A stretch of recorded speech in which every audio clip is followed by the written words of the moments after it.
everybody and welcome to the Chrissy B Show, and on tonight's program we'll be discussing the impact that the internet and social networking sites are having on us. Are people changing how they develop and maintain relationships? Is the internet a godsend, or is it just making people move too quickly, leading to stress and anxiety? Whilst advancing forward, have we lost the essence of true romance, true friendship and good old-fashioned trustworthy business?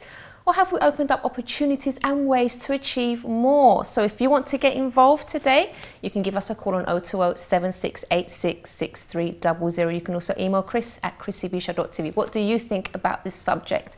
And I'm going to be talking about this subject with psychologist and clinical scientist Dr Jane McCartney. So she's going to be giving us lots of advice and tips as well. And today I'm also going to be featuring a very special restaurant, not just because of the lovely, delicious food, but because of the technology it uses to wow its customers. I certainly was wowed, and so was Bianca, weren't you, darling? Oh, it was lovely, wasn't it? It was amazing. We must go back. Yeah. It was just so nice. It was so different. What grabbed me was just how unique it was. It's nice to go somewhere, so refreshing, isn't it, to go somewhere that's just unique, different to other places. Definitely. And also the food was so good, so it's a bonus, isn't it? Yeah, definitely. It's lovely, yeah, definitely recommend it. So what you got for us today, Bianca? Well, before we go into my news, let's take a look at this video to see the highlights of the Chrissy B Show this week. Hello and welcome to B's Best Bits. So if you'd like to get in contact with us, you can call us live on the show on 0207 686 6300. Or you can even tweet us at Chrissy B Show, or check out our Facebook, which is the Chrissy B Show. Or even you can go on our website as well, Which is chrissybshow.tv. Yes. So what's been happening with you this week, B? Well, this week, Barbs, I went down to a really lush restaurant called Dynamo, which is a very virtual restaurant, and it's all very new, lots of technology. Basically, you order your food at your table, so you can order your drinks, your meal and everything. What, yourself? Yeah, yourself. So you won't Right. really need a waiter other than for the food to get delivered to you. Okay. So it's a lot faster. You can even change the desktop, your whole table desktop, and you can personalise it. Yeah. If it's like you're having like a birthday party or something like that, you can have the person's face on the desktop. How wicked would that be, Barbs? That's crazy. Would you love that for your birthday? Yeah, that's crazy. So is that really fits good. in with the internet, the whole idea of the internet show, because it's like evolving restaurant, everything's changing. Yes, people that will can be order. on today's internet show. All right, what else has been happening? And we had Chrissy Challenge this week. So Chrissy went down to the Nuts Challenge and did the human assault course, which So that must have been really difficult. It looked so intense. Bless her, she did so well. Well done to Chrissy. Well done, Chris. Yay. And the water, she was saying it was really, really cold. It's cold! It's muddy! Muddy! Muddy! She was in like mud, like water up to like her chest. And It's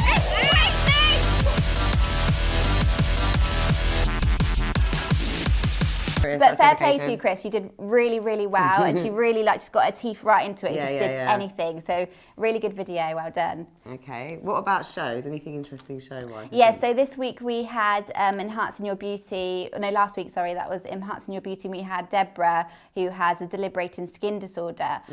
So we had Veronica, who's a makeup artist, and she was advising Deborah on what sort of cosmetics she should use and ways that she can enhance her beauty, and what sort of treatments and skin and sort of like creams that she should use as well that are good for her skin. And we had Andrew Stassi from Smudge Free as well, the founder of Smudge Free, who talked about how you can have cosmetic treatments and on areas like alopecia and things like that, and he deals with all that cosmetic treatments. It's just interesting to show to our viewers that there is options out there for cosmetic because treatment. it can really knock your confidence. Your skin is so important, isn't it? And if there's something there that you're not comfortable with, or a blemish, or just an ongoing skin condition, it is nice to be able to sort of make the best of yourself, so that you don't feel when you're going to work or something that you feel like shy about the whole thing. So that's really good actually for the viewers. Exactly, yeah, it's very good. What about you, Barbs? What's been happening? Well, when you were away, I had a bit of a role change. So I was actually working on the live show, which is quite exciting. Ooh. And I was sitting there in the production suite, and I did some camera work for a performance with Rajiv.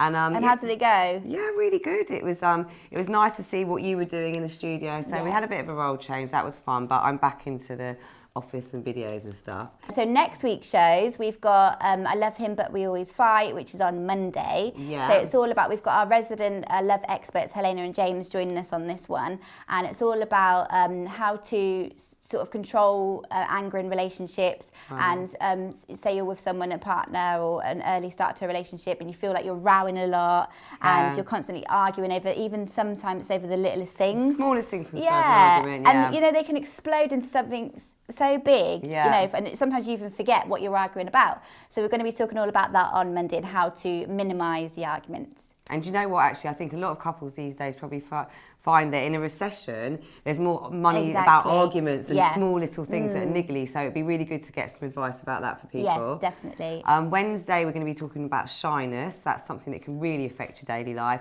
If you're too shy, you haven't got confidence to do even the smallest things like interviews or certain conversations that need to be had. So we're going to address all those sorts of things. We're going to have a doctor who's going to help. That's going to be interesting because it's so true. Sometimes being shy can really hold you back from like lots of different things. And then on Friday, we're going to be talking about looking at things in different lights, how you see life. You know, do you see it in a positive light? Do you see it in a dark light, negative? So we're going to be talking about that. So we've got sort of like, is the glass half empty, half full type thing.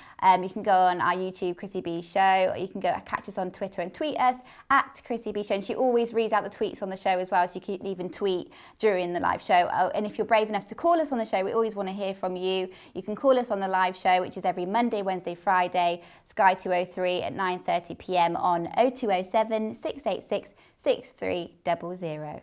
And don't forget the website, chrissybshow.tv, and there's always pictures going up all the time. We're uploading photos from behind the scenes and then on location, so there's so much happening on all of our social networking. Yes. Before I talk about my news story tonight, I want to talk a little bit about a very dangerous side of the internet and also to sort of raise awareness of it as well. So it's something that's been going on in the press at the moment. It's a very big story. So the internet can have its positive sides, can't it, Chris? Yeah, it's like definitely. It's very good to connect with friends and family that live far away, and also to learn lots. And there's, you know, there's unlimited supplies of education and everything on the internet and access all areas on the internet. So it has got a lot of positives to it, but there are also a lot of negatives, and some people use it in bad ways, you know, so you have to be careful of that sort of thing. So 1 in 5 children say that they've been victims of cyberbullying on social, it's a huge amount on social media sites during just last year, sending messages of abuse and violence to innocent people. And as a result, cyberbullying sadly caused the suicide of young British teenager, 14-year-old Hannah Smith from Leicestershire. So this has now renewed awareness of cyberbullying with parents and anti-bullying campaigners calling for an end to anonymous online harassment. And in the weeks leading up to her death, Hannah reportedly had been targeted by cruel insults on Ask FM, which is a question and answer social networking site that allows anonymous members and has up to 60 million users. It's got a huge amount, and you can go on there, and apparently you can be anonymous if you want to be. So there's a huge area open there for someone to, you know, attack or abuse someone else and not have to give their identity away. Ask FM actually say, so in their defence, they say they encourage users and their parents to report incidences of bullying. We always remove content reported to us that violates our terms of service. That's what they say. Hannah's Sometimes father... people are afraid to even report it because they say if anyone finds out, it's just going to get even worse. And then maybe then death threats come as well. It's just such for a young person. Exactly. And they say that half of them, so 30 million, a huge amount, are under the age of 16 that are using that site. So they're very, very young. For children now, because they are children, for teenagers that age, they think it's the end of the world when someone's saying horrible things about them. They haven't developed yet, they're thinking the way, they're very influenced by the people, and image is very important to them, pleasing others is very important to them, so they have all those insecurities already. Exactly. And then obviously if someone's more mature, they're like, okay, they're not that bothered, as bothered as maybe a young person would be, and that's why, you know, it's affecting them so much. It's really sad. It's really sad, and it really needs to be dealt with. I mean, so Hannah's father said, these sick people are able to go online and hide behind an anonymous mask while they abuse vulnerable teenagers. It's totally true. These trolls need to realise that they are affecting people's lives in the most horrific ways imaginable, which is true. I don't think they really realise what the effects of what they're doing has on people. They're just sort of saying these throwaway comments, these horrible, nasty comments, and they just for a quick laugh, you know, like, and they don't. I'm sure the people who bullied that poor Hannah wouldn't. I don't think they're kids and they didn't realise what they're doing. But to the extent of someone to, you know, to take their own life, it's just it needs to, you know, it needs to be addressed. Something needs to happen. They say that so now, since her death, more than 11,000 people have now signed an anti-cyberbullying petition, and the signatures just keep coming in. So hopefully, by that, things will change. This has been going on for so long. We've had so many stories like this. It's just sometimes it just takes so long for anything to be done about these things. Unless someone starts, you know, people start killing themselves. That's when all these petitions start and But it's really sad that And it what has can to you get to that do? stage. I mean, like you could say that the parents could try and do that, but what can they do? You know, like if you're trying to talk to it's up to your child really to confide in you. You can't keep asking, is everything okay? Is everything okay? Because they might not want to tell you, and might not be ready to tell you. So it's not. I don't think it's really in the control of the parents as well. A lot of the time, I suppose there are certain things that parents can do and try their best, but as you said, sometimes there's things that happen that they don't know about. But as long as you're reassuring your child all the time, look, you're loved, you know, you can always talk to them about any problem, and we'll talk to our expert about this as well. Yes, definitely. Because, you know, the children need to know that they can go to their parent no matter what happens, no matter what they're going through or what they've done, maybe, that they can always speak to their parents about it, or someone, you know, close that's a responsible adult. Because I think if children really know that they have that avenue, sometimes the parents say, oh, but it's obvious, I'm here all the time for them. But just verbalising that at times is really helpful. But we have to go to a break, Bianca. Oh, so quickly. Oh, sorry about that. Thank you very much for all the news. Okay, so afterwards we are going to be speaking to our expert about this and for some advice as well, because it is a tricky situation. And also we're going to be featuring that lovely restaurant that Bianca was talking about before. So join us after this.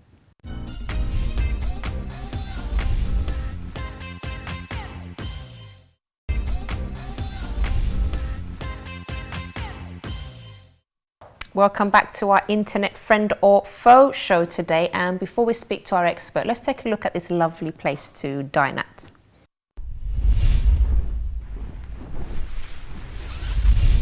Well, today we're going to have a very different ladies at lunch. We're outside Inamo in Piccadilly Circus, and food apparently is fantastic, but also it's got a very unique way of ordering, because you order yourself at your table and you can actually see the menu on your table and you choose, and it's all online, and it's something really, really different. So that's why we've come here today, to show you how technology is progressing and how great it is in restaurants too. And apparently you don't need a waiter either, so that looks like it's going to be a lot of fun. Yeah, okay, so let's go inside and find out what it's all about.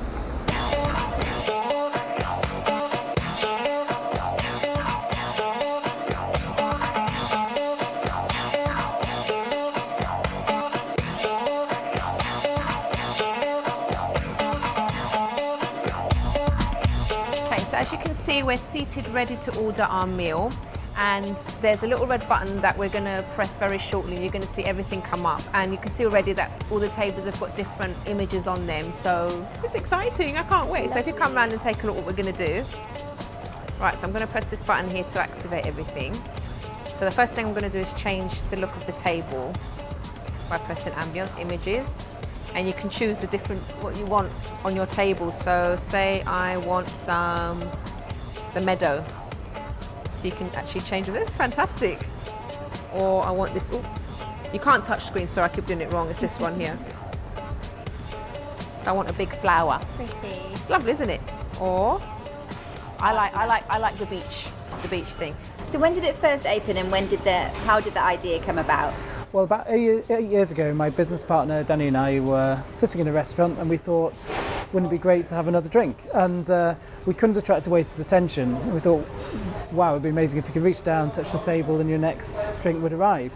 And so the idea really snowballed from there. We thought, well, not only could you have the great functionality of being able to order, but you could be able to customize your table surface and look at video of what's going on in the kitchen, and play games and see what you've ordered and request your bill when you're ready to leave. So kind of expanded from there. So why would you say people should come here, and what's so special about it? Well, obviously we've got the unique interactive tables, which you can't see anywhere else in the world apart from our 2 restaurants and one of our licenses in Holland. Alongside that, listen, no restaurant is complete without great food, and our head chef, executive chef Sean, has done a fantastic job on the menu, and dishes like our miso and yuzu salmon, our Berkshire pork neck, amazing, and on top of that, our service. We're still, a key thing to emphasise is, though the table streamlines certain parts of the service, like the placing of the order and the requesting of the bill, actually there's still a huge amount of human contact. In fact, I often think it frees up the waiting staff to be more engaging and sociable and charm the guest.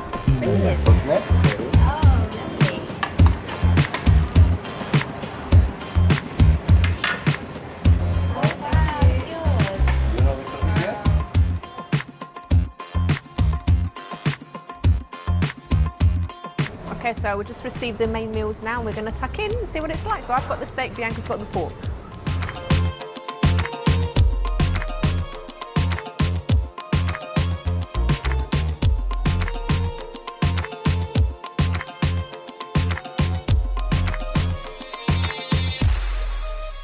So we've just had the most fabulous meal, and not just the experience of ordering yourself from this the technology that they have here, but also the quality of the food was amazing. So this is a great place to come if you want to something different, something new for technology as well. And the food is so fresh, so it's really, really nice. So that's it from Ladies at Lunch, and we'll see you again next time. Bye.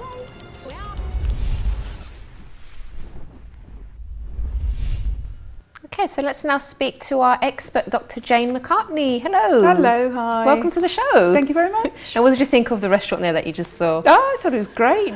What I want to know is, does the internet table, you know, the virtual table, keep coming over to you and saying, is everything all right? No, that's true. No human contact, yeah. But you can, there is a way that you can call the waiter if you need a waiter. Okay, but it doesn't come over to you when you've got a mouthful of food and somebody asks you a question. Although I have to admit, I don't really like it when waiters come round and I've got a mouthful of food and I'm like, oh, I don't really like that anyway. But something I did do, and I promise it was definitely by mistake, I did order another dish completely by mistake. We'd already finished everything and they'd taken everything away, and then I saw this amazing Thai curry come out with rice, but I was actually quite glad I made the mistake because it was absolutely delicious. One of my favourites actually. I suppose if you just put your elbows I know, on the it's table, so easy to do. It'd be really, suddenly they'd be coming out with tons of stuff. It's true, but they did say people do make mistakes like that. But luckily they left it for me. They were a very nice team there as well. And plus, something that you didn't see on the video, you can, when you go through the menu, the dish actually appears on your plate, so you can see what it's going to look like as well. So it was very unique, really, really good. I really enjoyed it. It sounds really good fun, actually. I bet it's a really good place for a first date. Yeah, because you kind of had that, you know, it's always just a little bit awkward about, you know, all the menu in front of us. And this would just be really good fun, but it would get the point of being out for a meal. And we were playing battleships as well, because you've got games on there too. So while you're waiting for your food. So if this first date was really boring, it's true. You know how boring it is by the level of the game. So if they're playing solitaire, that's it. That's it. It's an only date. Oh. Okay, so Jane, now obviously there's the goods and the bads to the internet. And what are maybe some of the main issues that people will go through and how it affects people in a negative way? What would you say they would be? Well, I think the subject that Bianca touched on earlier, I think is very important, you know, about cyberbullying. And obviously, you know, we think about it with teenagers, young teenagers, because, you know, as you said, they haven't got the emotional wherewithal to be able to cope with this. And something needs to be put in place, you know, like thinking about schools. You know, every single school has a child protection officer. And maybe part of that pretty soon has got to be about cyberbullying, you know, whether it's on the phone, whether it's actually on Facebook or anything. I think that needs to be addressed in sort of like a more all way, but I think that's something for government to sort out, and I think they need to really, really do look into that. But yeah, that's one of the negatives. I think one of the other negatives is that, you know, sometimes you just don't talk to each other, you know. Many's the time that we've all kind of sat round and we're all on our tablets and computers and phones and things, and, you know. It's terrible because you don't sort of realise sometimes that you're doing it so much. No, and I think, you know, we're a pretty typical family, though we do play that game, what is it, Draw It? Where we all, you know, we'll send it to each other and then we can... Well, at least you're interacting with one another. We can, we'll send it and we'll say, what was that? You know, what was that meant to be or something? So, yeah, I think we've just got to embrace the internet and everything that comes with it, because it's not going away. It's not, is it? It's not, no. And, you know, I think there was a stat out last week that was saying something like about 2/3 of the over 60s, over 70s had never been on the internet, and...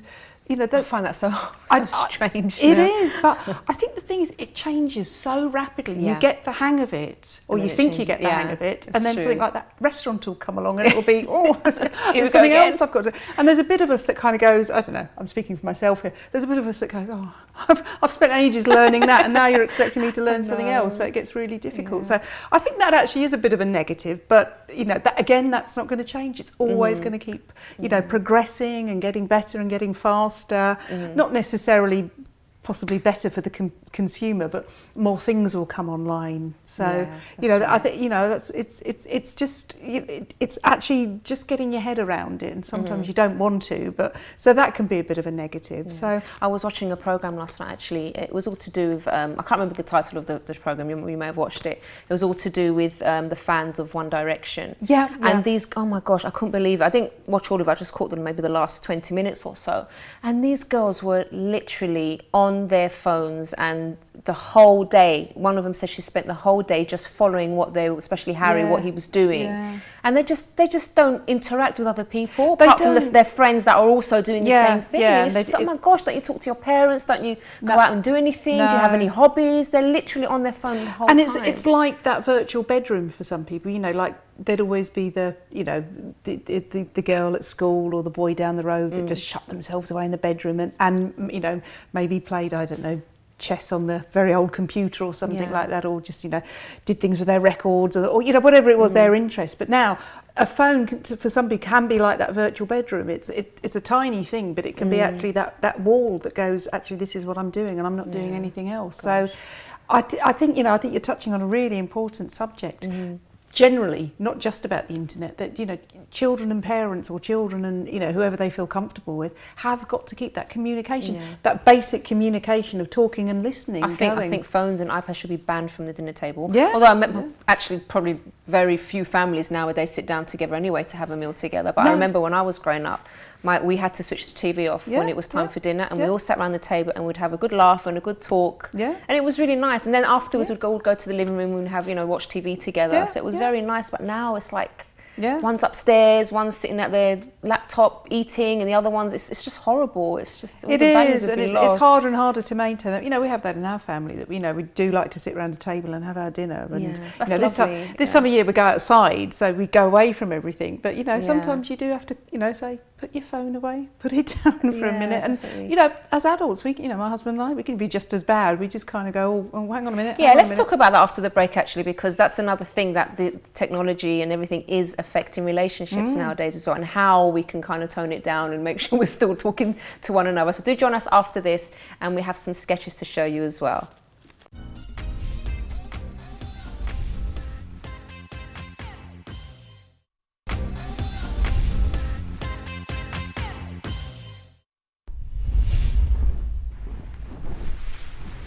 The internet has made huge changes in modern culture.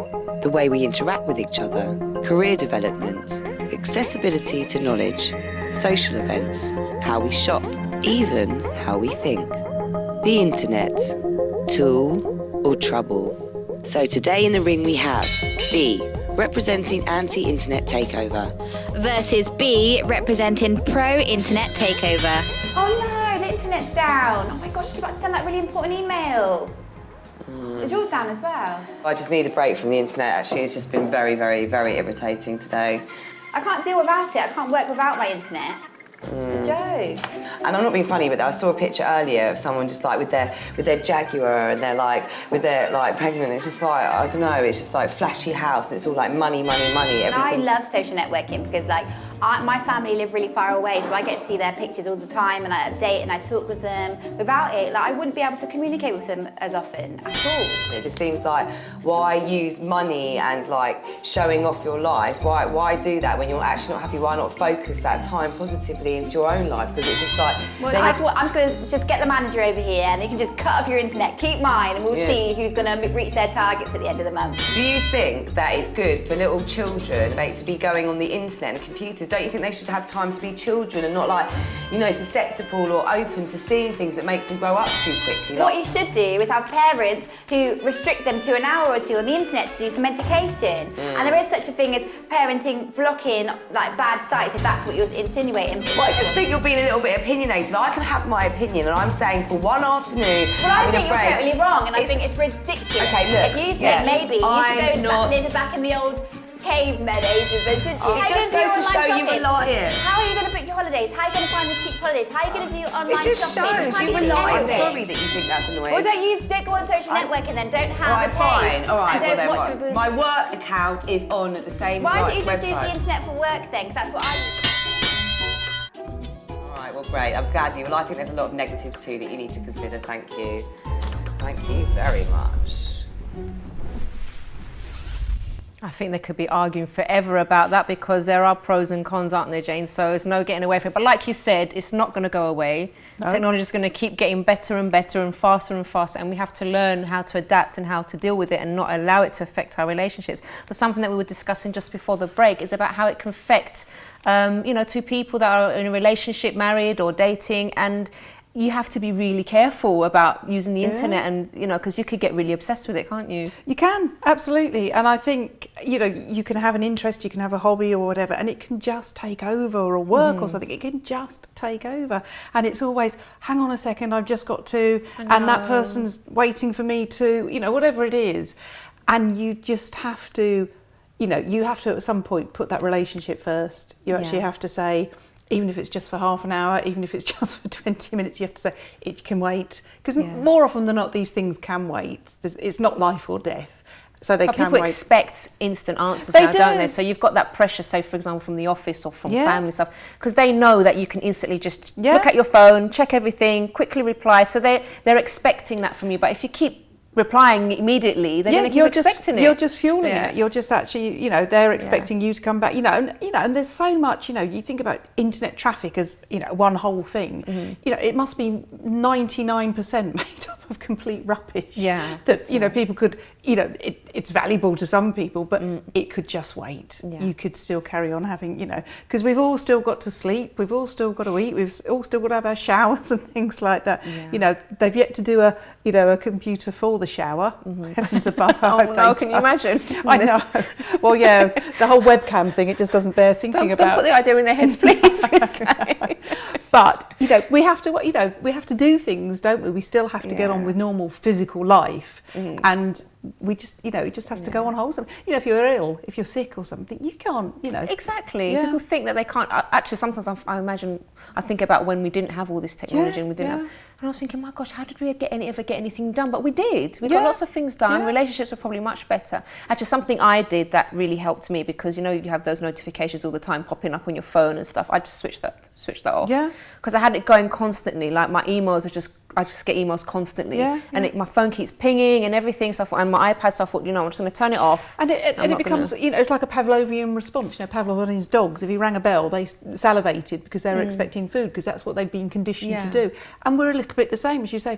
If your phone tingles, you think, oh, hang on, I've got to respond to that. And what is it? Yeah, maybe we need to go just to introduce. Actually, you don't have to respond every time, or if it is important. And often, I'm sure as you get, if you don't respond, say, to something on a text message or an email or something, the person will actually physically talk to you. Yeah. And again, and I think something's wrong if you don't. Are you okay? You didn't answer me in 30 seconds. Yeah, but it's that sense that you've kind of, we've all conditioned ourselves, and this is what we believe is the norm. But actually, it's not. We still need that one-on-one interaction. Okay, let's take a look at this other video, and we'll come back and discuss it after this.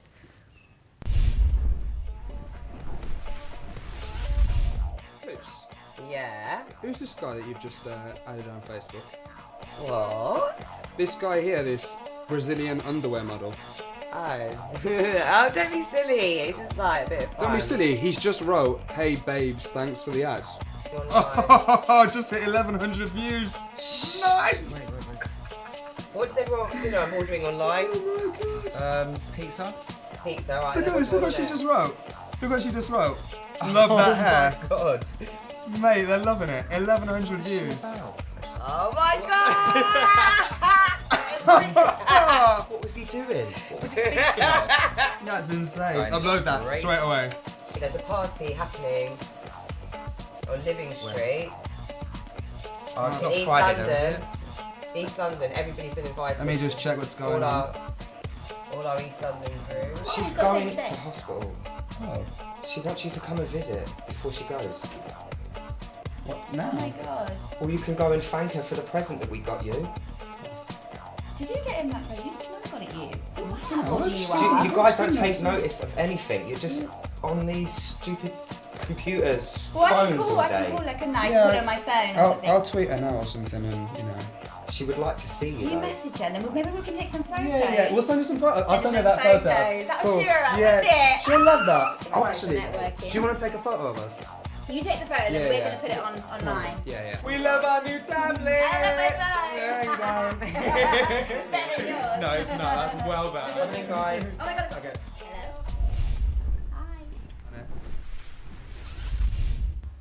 There's nothing like human contact and human touch. You know, sometimes people will prefer a visit rather than a tweet or an email or a Facebook comment or anything else. They want to see you in person. They want to give you a hug. Isn't that right? Absolutely, yeah, we do need human contact. Yeah. Sometimes it's not always possible. If you're on one side of the world or one side of London to the other, you can't do that, and you have to substitute it. But as you say, it's not a permanent substitute. You've got to make the effort to So Jen, let's give our viewers a few tips. Simple things that they can do to avoid the sort of technology taking over their lives. So obviously I mentioned one before about turning off notifications. Maybe you don't need to do that for the whole day, for example, like I have, but you can at least turn it off when you're at home with your family. Yeah, sure. So you're not just getting... Yeah, absolutely. It's making special time to remember to turn it off for a start, and also set an alarm. Yeah, exactly. You know, use the technology to your advantage, but it's just actually honing in and just thinking, actually, this what is important to me, and that relationship, whatever that relationship, you know, whether it's with a partner, whether it's with your children, that relationship is important. If you think about it, you know, if you were going for a job interview, you'd never have your phone on in a million years, would you? It's true. Because it's so important, and actually, you know, everything else is just as important. So it is about making that time and not letting it slip. You know, I was out for lunch with my 12-year-old son earlier today, and first thing he did when we got into the little cafe was, you know, he went to start reading the paper, and I said, no, we've come out to just talk and have a chat and stuff. And he instantly put it down. He was more than happy. You know, we spent, you know, because it's actually about, you know, this is your time. This is, you know, this is what you wanted to do, and you know, rather than me being on my phone or you being on your phone or in the paper or something. So it is about making that time special for people and making, you know, and making it a special time. That's something I started to do quite recently. Was before I used to take my iPad out every time I went out with my husband for dinner or something. I'd take it just in case anything urgent came through. So I started to leave my iPad at home. So that's one thing as well. But I still need to work on the phone thing, because sometimes I do take a sneaky peek when he's gone to the toilet to wash his hands or something. I don't think there's actually anything wrong with that. But as long as actually the moment he comes back, you can put it down. I think that's really important. I think we have to set rules like that as a couple. For example, talk about, so look, when we're having dinner or when we're out together, let's not check the phones, or we'll check them sort of after an hour or so, just to see if everything's all right. But while we're here together, let's talk, let's communicate. Yes, and you know, it soon comes back. That, you know, and I don't think we're going to lose that ability. You know, excuse me, children. You know, when they develop because of language, because of hearing. They don't develop because they're on their tablets or online or anything. So it's an essential part of human nature. So it just needs to be kind of made sure it's still incorporated. It seems such an odd thing to say, doesn't it? Actually, put that time aside to talk to each other. But it used to come so naturally before. Now we have to kind of schedule it in. It's like, it's almost become. But I think it's important even to, you know, acknowledge that, and that's you know, and do that. So there's a really, really important tip, you know, just to make that time. And you know, if there's a bit of resistance there, then well, you know, we've got, you know, grumpy teenagers. Maybe we've just got to, you know, keep on with it. Maybe to go out more, do more things outdoors as well. Sports, because you're not going to feel like, for example, taking out your phone when you're in the middle of like a rounders game or something like that. So at least you're all interacting, you're having fun, and you're not like, because you're in that sort of competitive kind of spirit. You know, my oldest son, he loves football, and he's off to see Ipswich and QPR tomorrow, and you know, they won't be there for 90 minutes on their phone. There's something. They've actually bought into the whole, you know, football thing, so that people aren't going, maybe during half time, maybe before, maybe after, but for that essential 90 minutes of football and, you know, watching it and being with friends and all those things, you're not going to something else, definitely. So you can people can put the time aside. You can put the time aside, definitely. Okay, so we're going to go to a quick break, and afterwards we're going to round up this topic with also an email from someone that's a bit concerned about her husband's use of the internet. So join us after this.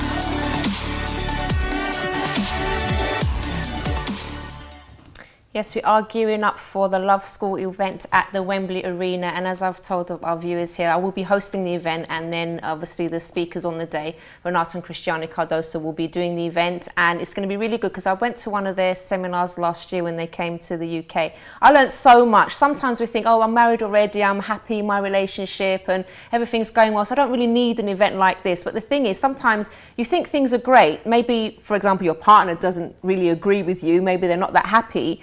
Or you think things are great, but things could be even better. And that's what I found. I was able to understand my husband more from what we learnt from last year. So if you're interested in coming along, it's going to be really, really good. I'd love to know if you're coming. So do email me on chris@chrissybshow.tv. And also, if you'd like to receive one of these free magazines all about the Love School, I can pop one in the post to you. So do email me on chris@chrissybshow.tv, and I'll pop that in the post, and you can find more about the event and then book your ticket online. So I really hope to see you there. So, but let's answer an email from a viewer here, because there's a very concerned wife. She's saying here, my husband and I often have big arguments as he's always on his laptop. He's been given a new project recently and he brings a lot of work home with him. And if he's not on his laptop, he's checking emails on his phone. I'm really fed up with it, and it's really affecting our relationship, but he doesn't seem to think it's a problem and thinks I'm overreacting. Sometimes I feel like throwing his phone in the bin. What would Chrissy do? Now, first of all, I think we need to look at some positives, because there are a few positives here. At least, for example, your husband's driven and he's not a lazy person, so you can kind of look at it that way. He's working hard, you know, he's trying to do well. Plus, you mentioned that it's a new project for him. So he's probably quite nervous about it, and he's really trying to do his best with it. So I would try to be a bit more patient with him as well, and, you know, give him a bit of space and be encouraging and asking, look, is there anything I can do to help? And actually, I've had this situation with my husband as well, where he's, you know, been on the phone a lot and on his iPad a lot, and I reacted in a kind of, I would say, in a wrong way, in a sense, because I was just complaining, oh, you're always on your iPad, you're always on your phone, you know, I want to talk, why can't we talk? And the more I did that, the more he was getting irritated. So I changed my tactics. Instead of talking that way, I would say, oh, babes, I've really missed you. It'd be really nice to spend some time together just to talk. So instead of him feeling like I was attacking him, he was thinking, oh, she's missing me. She just wants to spend some time. And it makes all the difference, doesn't it? Reverse psychology there. Well done. Oh, thank you. It does work, doesn't it? It does. It does. But, you know, obviously what your viewer is finding, and lots of people are, is this thing, whatever we call it, the internet, you know, whatever form it comes in, is taking the attention away, and not necessarily attention away from us. It might be actually attention away from that dripping tap in the bathroom or the shopping that needs doing or whatever it is. It's taking somebody's attention away. And again, you know, what we were talking about earlier, it's actually, it has to be factored in. The time to be human, if you like, without any technology, has to be factored in. So I think the way you approached it was really good. I'm sorry, did it have good results? Definitely, yeah. And I think that works with anything, to be honest. If you go in there attacking and complaining and saying, oh, you're always doing this or you never do this, to me, it has such a negative effect. You know, that's a natural reaction, because actually this thing is taking the attention of the person. You're kind of jealous of it. And you can't see that, and that really offends me and gets me really upset. So, and I want you to see that. So the more heightened and aroused I am about that, the more you'll see that. But of course, it just has the negative response, and it just gets more of a barrier goes up towards people. That's so right. I think, you know, I think your tactic was excellent and it works. So, yeah, you know. So definitely try that at home if you're having the same issues, the same problems. But like I said, in the case of this, it doesn't sound like he was doing this constantly before. It's like a new project. He's probably nervous, like we said. At least he's hardworking. So there's a lot. And also, if he's on a new project, the chances are he's been given all this tech by his new project, and you know, oh, I've got to be seen to be using it, and oh, you know, Nigel at the desk to me, you know, he's sending emails at 3 o'clock in the morning. I can't not be seen to be doing that. So it gets so competitive, but it's about, you know, there's no point burning out because he's not going to have any project to do. That's right. You know, if he really can't cope with it. And if you really want to, you can always entice your husband away, I'm sure. You find your ways. I'm sure you can. I'm sure there's plenty of suggestions on the internet for such things. So what about now? Let's just quickly, we've got a few minutes left to the end of the show. Let's talk more about children now, how we can sort of safeguard kids from being like, as we heard at the beginning of the show. Yeah, poor Hannah, absolutely. Well, I think the thing to do as a mother, because you're a mum, so what do you do? Is always keep the communication open. You know, and even if you feel that it's gone off a bit, and, you know, they're becoming their own person, they're getting their own friends, is always make sure that, you know, whether it's over the dinner table, whether it's over the washing up, whether it's over the, you know, come around and do the shopping with me, whatever it is, you keep that communication going. That, you know, in all forms, you know, walks of life, it's got to be there. And I think also children need to know that actually I can't tell my mum this because she's just going to go straight to the school and then it'll get worse. You know, it's that usual catch-22 that kids feel themselves in. But maybe there needs to be, again, something set up that if somebody's being, you know, I don't know, I'm not too sure. Now, you know, I'd like to think that they are really on board with this. Something like a virtual child line needs to be set up. So people, that's a good idea. When they receive these, you know, whether it's anonymous, you know, whatever it is, they've got somewhere to send it, because I think the problem is something comes at you and you've got to hold it, you've got to contain it, you've got to respond to it. And maybe if we can kind of introduce something that says no, you can send it to somebody else and they'll look at it and maybe they'll research it and maybe they'll say that you know, come the beginning of November, this is when particularly they get their height. I don't know, there's research properties there, so it's actually having somewhere to send those texts and to send those emails and to send less of a problem for you then. It's not just report the abuse, because actually I think people say that that's not, you know, that's not going to be responsible. But I think bottom line is you have to withdraw from it. If it's getting so bad and it's making you so miserable, then you have to withdraw to it. And I know then the great, you know, complaint is, but then I'm offline and then people can't contact me. If they're your true friends and they care about you, they'll come around and knock on your door. It's true. Yeah, it's so true, because that's when you know when you're real friends. Because you can have like hundreds of thousands of friends and stuff like that, on likes on your page and stuff like that. But they're not really friends. It doesn't mean anything. So I think, you know, that's always got to be considered. It's not, this is it, this is our life and this is how it has to be. It can be, well, this is great and we can take advantage of it, but if it gets too much, there's always an exit door. And it's not forever. It's just a kind of, you know, maybe I need to come back. I maybe need to have a new account. I maybe just need to send my, you know, new mobile number to people. Because the moment you stop being the receptive victim, they'll sadly probably go off and find another one. That's important to communicate that to your children as well, isn't it? Very much so. Very, very much so. It's really important. So, and I think it's just not, you know, it's a real difficult one, because you want your children to be able to say if something's troubling you, but you need to be able to deal with that. You know, think about them when they were toddlers and they didn't have any internet or anything. You know, as a parent, you would want to take the nasty thing that's affecting them, whatever it is, a barking dog or a grazed knee, you'd want to take you know, the discomfort and the pain away from you and make it right for them. And it makes no difference if, you know, if they're 14, 17, you know, maybe when they're adults, they might not want to. But always mummy's baby, right? Yeah, they might want to come and just mention it. But I think, but it's good to maybe talk to them even before, even if you don't suspect any bullying's going on, but just to say, look, if this starts to happen, this is what you can do. So you already educated your children before such an eventuality. That this is a possibility. But I do think, you know, maybe the powers that be need to maybe start putting some proper legislation into place. And it wouldn't be that difficult to do. I really don't think it would be that difficult to do. So, well, I think after what happened this week, definitely they're going to start doing something. They can't just kind of, you know, make noises and say this is terrible and we'll look into it. We need action. That's right. You know, so as we said, so like you said at the beginning, rightly so, internet is not going to go away. Technology is just going to progress even more. So it's at the end of the day, like everything, most things in life, it's a balance. You have to find the right balance. You use the internet for good and for, you know, to do your work and progress and everything like that. Keep in touch with people maybe abroad and, you know, things like that. But also take care, because it can be very, very dangerous. So happy surfing, everyone, and have a wonderful, wonderful weekend. Jane, thank you so much for the great advice. You're welcome. And we'll see you again next time on the Chrissy B Show. Join us again on Monday for another great topic. Bye-bye for now.